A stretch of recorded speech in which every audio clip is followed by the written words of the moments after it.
नमस्कार दोस्तों, जैसा कि रशिया ने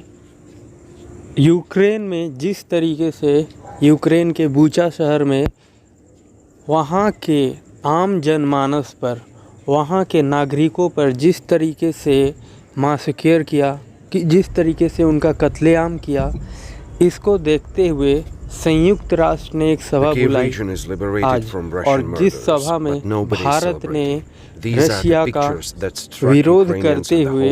पूरी तरीके से इस बार भारत रशिया का विरोध किया, लेकिन भारत ने फिर भी एक जो सीमा रेखा है उसे पार नहीं किया। भारत ने रशिया का बिना नाम लिए हुए भारत के राजदूत टी.एस. त्रिमूर्ति ने रशिया का बिना नाम लिए हुए रशिया पर ये आरोप लगाया कि रशिया जिस तरीके से यूक्रेन के बूचा शहर में वहाँ कत्लेआम किया, वहाँ नरसंहार किया, वहाँ की महिलाओं के साथ रेप किया गया, वहाँ के लोगों के हाथ बांधकर सीधा उसे शूट डाउन किया गया, लोगों को लाइन में खड़ा कर उसे शूट डाउन किया गया। और बूचा शहर के सड़कों पर देखने को मिला कि रोड पर लाशें बिखरी हुई थी। जिस तरीके से रशिया ने अपना आचरण दिखाया, रशिया के सैनिकों ने जिस तरीके से वहाँ दुर्व्यवहार किया और साथ ही जिस तरीके से रशिया के सैनिकों ने वहाँ पे क्रूरता दिखाई, ये पूरी तरीके से धीरे धीरे एंटी रशिया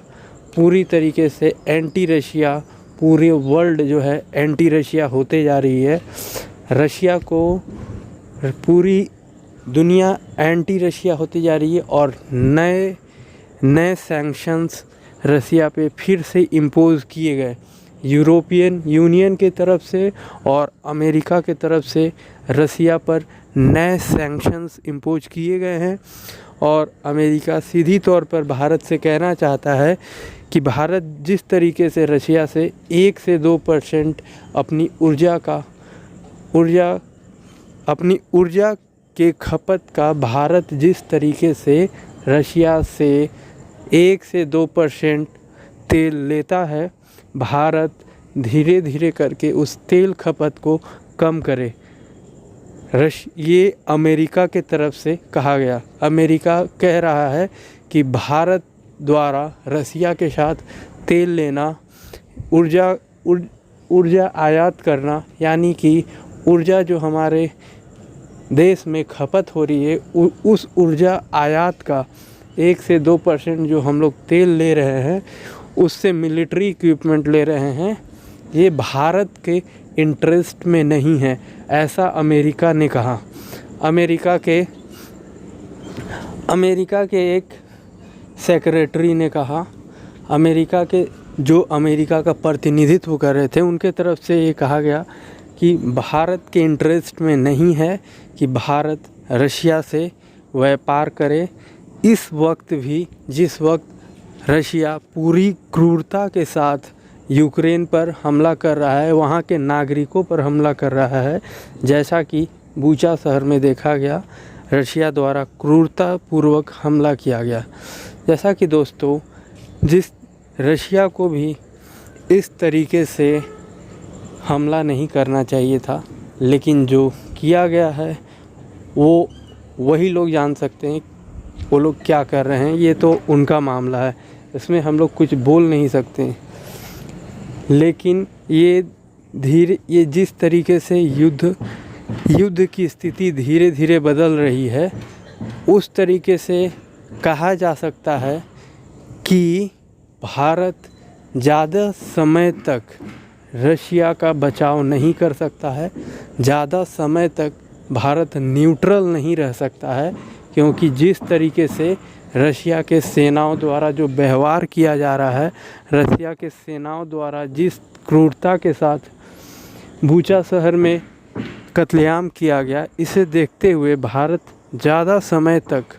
रशिया का बचाव नहीं कर सकता है, भारत ज़्यादा समय तक न्यूट्रल नहीं रह सकता है और रशिया के पक्ष में ज़्यादा समय तक बचाव नहीं कर सकता है, क्योंकि भारत के भी अपने इंटरेस्ट हैं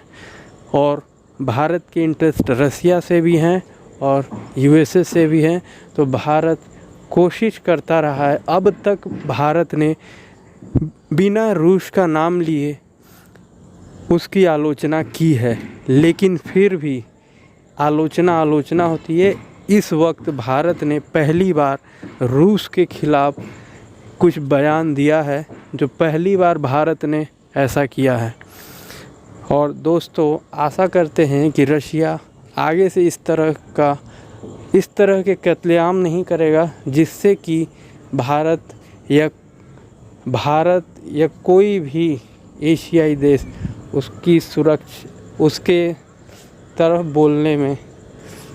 कठिनाई महसूस करे। क्योंकि भारत जिस तरीके से रशिया का सपोर्ट कर रहा है, रशिया को भी समझना चाहिए, चाहे रशिया इन्वेड कर रही है यूक्रेन को, लेकिन रशिया को ये समझना चाहिए कि आप इन्वेडर हैं, लेकिन इस तरीके से वहाँ के आम जनमानस, वहाँ के नागरिकों का कत्लेआम नहीं कर सकते हैं। धन्यवाद दोस्तों। और दोस्तों बूचा शहर में मारे गए नागरिकों और वहाँ के लोगों के प्रति मेरी गहरी संवेदना है। भगवान उनकी आत्मा को शांति दे। धन्यवाद।